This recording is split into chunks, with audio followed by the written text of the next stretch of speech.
करी लड़की के, कैसे चली एकर जिंदगी कुछ समझ में नहीं आवत। हम तहर मोबाइल पे एगो लड़का के फोटो भेजता नहीं, देख लिया, बहुत बहुत सुंदर लड़का बा। वैसे छपरा में कहाँ घर परेला था? रसूलपुर चटीढाना डी। अच्छा, वो खेसरिया का गांव में। जिनकी यहाँ की बकरियां भी गाना गाती हैं।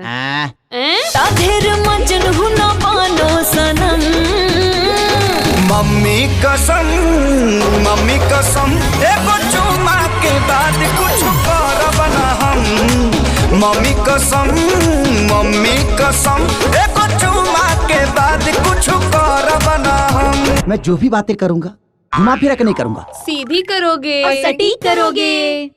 पापा जी, दामाद जी, पापा जी, दामाद जी। दामाद पर और सुपर से भी ऊपर बा। हीरा बा हीरा।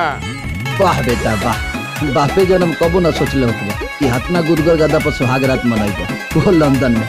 तके तनहने मता देवता फेरनी तोहराया से हो। शादी ब्याह के बाद ये सब जनरल काम है सुहाग रात वो करे के चाहिए, फायदा रहे। उपासे रही का गिलभ के लगन में हमार चलता घरवा से हो। उपासे रही का कुछ ना देखला है ना? आउ सब तो ठीक ठाक बा, लेकिन जौन हो तिल बा नहीं, बहुत सही जगह पर बा। का भइल?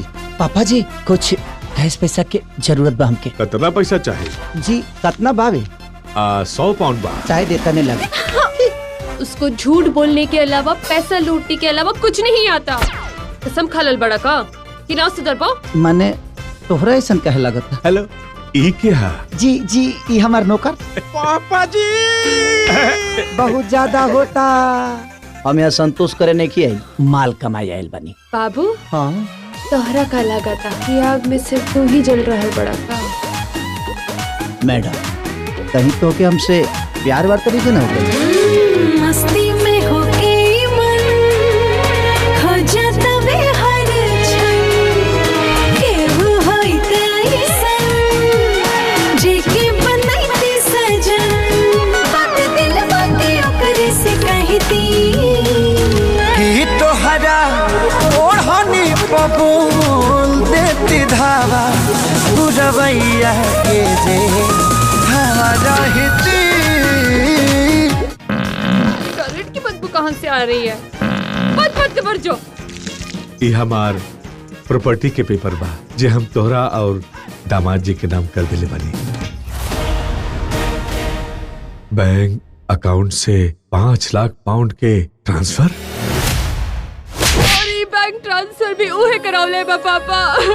बहुत तकलीफ दिले बड़ू तू हमरा के, हमरा सारा अरमान पर पानी फिर दे। चलते समझना पैसे के अलावा कुछ ना दिखलो तोहरा। कब भुलाए ऐसे मत करी चाचा जी, हमरा बहन के जिंदगी बर्बाद हो जाए। कहाँ लेके आई हाय जिंदगी, कहाँ लेके आई। 2 लाइन तो इंग्लिश में नहीं बोल सकत, अपनी औकात में रहा। हमरा के कुकुर खानी जा रही हो, हमरा दुख होला।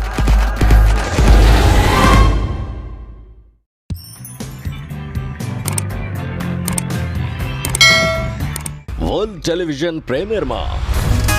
हे देवी मैया, हमार 2 गो घर बा, एगो राउर मंदिर और दूसर हमार घर। तो आपन नजर हमरा घर पर हमेशा बनवले रखिया। तो बेटा बाप की जिम्मेदारी अपना कंधा पर उठा लेला ना, तो बहुत सुकून मिलेला। हमरा सामने 2 गो जीवन बा, अगर हम बाप बनता नहीं तो हम पति ना बन सके। अपना एह परिवार के ऊपर हंस के जान लुटाइब। वर्ल्ड टेलीविजन प्रीमियर में देखी बंधन राखी का आज शाम 7 बजे खाली भोजपुरी सिनेमा पर।